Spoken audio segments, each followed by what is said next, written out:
குறள் 5. இருள் சேர் இரு வினையும் சேரா இறைவன் பொருள் சேர் புகழ் புரிந்தார் மாட்டு. கதை.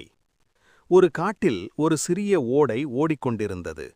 அது ஒரு பாறையை கடக்கும்போது, நான் இந்த பாறையை தாண்டிவிட்டேன், நான் எவ்வளவு பலசாலி என்று பெருமைப்பட்டது. அதுவே ஒரு சேற்றில் சிக்கியபோது, ஐயோ, நான் அசுத்தமாகிவிட்டேனே என்று வருத்தப்பட்டது.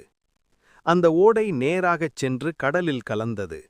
இப்போது அந்த ஓடையிடம் யாராவது சென்று, நீ சுத்தமானவளா அல்லது பலசாலியா என்று கேட்டால் அதற்கு பதில் தெரியாது. ஏனென்றால் அது கடலோடு ஒன்றிப்போய்விட்டது. அதற்கு தனிப்பட்ட நான் என்ற அடையாளமே இல்லை. நீதி. இறைவனிடம் சரணடைந்தவருக்கு தனிப்பட்ட விருப்பு வெறுப்புகள் இல்லை. நான் நல்லது செய்தேன் என்ற பெருமையோ, நான் பாவம் செய்தேன் என்ற பயமோ இருப்பதில்லை. அவர்கள் இறைத்தன்மையில் கலந்து விடுவதால் வினைகள் அவர்களை அண்டுவதில்லை.